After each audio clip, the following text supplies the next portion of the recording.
अस्सलाम वालेकुम। अगर आप इन टाइम स्टडी एडवाइजर्स की वीडियोस को फॉलो कर रहे हैं तो आपको अभी तक country list 1 and country list 2 में फ़र्क तो बिल्कुल क्लियर हो गया होगा। आपको अभी तक ये भी पता लग गया होगा कि आपको किस कंट्री में एमबीबीएस करना चाहिए, किस में नहीं करना चाहिए।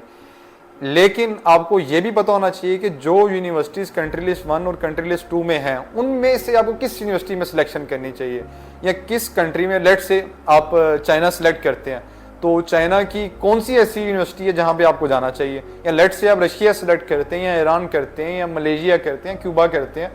कोई भी आप कंट्री सेलेक्ट करते हैं तो किस कंट्री में आपको कौन सी यूनिवर्सिटी सेलेक्ट करनी चाहिए। ठीक है, इस वीडियो में हम आपको बताएंगे कि आप किसी भी यूनिवर्सिटी की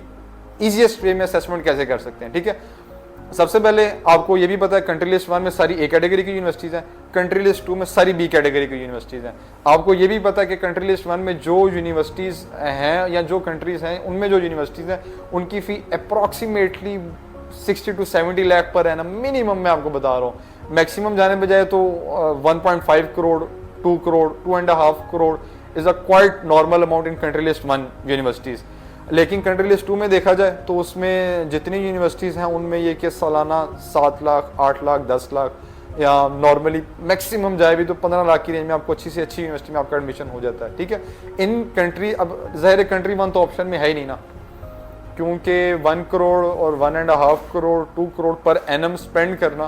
तो आई डोंट थिंक के it will be a wise decision for anyone, चाहे वो पाकिस्तान का कोई बिलियनर भी हो तो वो भी ये कि 1 करोड़ 1 साल का एमबीबीएस में, यानी वो ये कि वो नहीं स्पेंड नहीं करेगा वो, अनलेस और अनटिल उसका ऑलरेडी फर्स्ट टायर की कंट्रीज़ में कोई हॉस्पिटल हो या कोई क्लिनिक ऑलरेडी जो बहुत अरसे से चल रहा हो, तो उसको हो कि यार मैं अगर 1 करोड़ 1.5 करोड़ 1 साल का लगा रहा हूँ और अगर मैं 5 सालों का 5 से 6 करोड़ रुपया लगा रहा हूँ तो मुझे ये कि मेरा बहुत जल्दी रिकवर हो जाएगा। लेकिन जो सेकेंड कंट्री लिस्ट 2 में जो कंट्रीज़ हैं उनमें जो यूनिवर्सिटीज़ हैं, आपने क्या करना है, pmc.gov.pk वेबसाइट पे जाना है, वहाँ पे जाके कंट्री लिस्ट 2 का सेक्शन आपने वहाँ पे, तो आपको कंट्री लिस्ट 2 मिल जाएगी। फिर उसका लाइसेंसिंग पाथवे 2 में बी लिस्ट पे आपने लिखा होगा, वहाँ पे उस पर आपने क्लिक करना है। जब आप बी लिस्ट पे क्लिक करेंगे तो वो आई थिंक अर्जेंटीना से स्टार्ट होगा या जिस भी कंट्री से स्टार्ट होगा, आपने वो सारी कंट्रीज़ को देखना है और यूनिवर्सिटीज़ के नाम ना वहाँ पे लिखे हुए हैं। जब चाइना का सेक्शन आएगा तो वहाँ पे भी सारी यूनिवर्सिटीज़ के नाम लिखे हुए हैं, जब रशिया का आएगा तो वहाँ पे भी यूनिवर्सिटीज़ के नाम लिखे हुए हैं। तो अच्छा, और जो पीएमसी ने जिन यूनिवर्सिटीज़ को अपनी लिस्ट में शामिल किया है वो वही यूनिवर्सिटीज़ हैं जो डब्ल्यूएचओ से भी रिकॉग्नाइज्ड हैं, ईसीएफएमजी से भी रिकॉग्नाइज्ड हैं, फेमर से भी रिकॉग्नाइज्ड हैं, और जो तमाम इंटरनेशनल अदारे हैं उससे रिकॉग्नाइज्ड हैं, उन्होंने उसी को डाला। लेकिन फिर भी आप पीएमसी की लिस्ट भी चेक कर लें,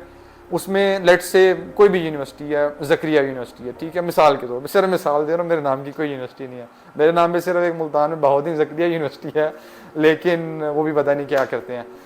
लेट से ज़करिया यूनिवर्सिटी है, आप पीएमसी की लिस्ट में जाएं और बी लिस्ट में जाएं, वहाँ पर जाके ज़करिया यूनिवर्सिटी का नाम देखें, अगर तो उसका नाम लिखा हुआ आगे उसका कोर्स भी आ रहा होगा, आइदर ज़करिया यूनिवर्सिटी में एमडी पढ़ाया जा रहा है, एमबीबीएस पढ़ाया जा रहा है, क्लिनिकल मेडिसिन पढ़ाया जा रहा है या जनरल मेडिसिन पढ़ाया जा रहा है, जो भी प्रोग्राम है वो आगे मेंशन होगा। फिर उसके बाद आप क्या करें, डब्ल्यूएचओ की वेबसाइट पर जाएँ, wdoms.org,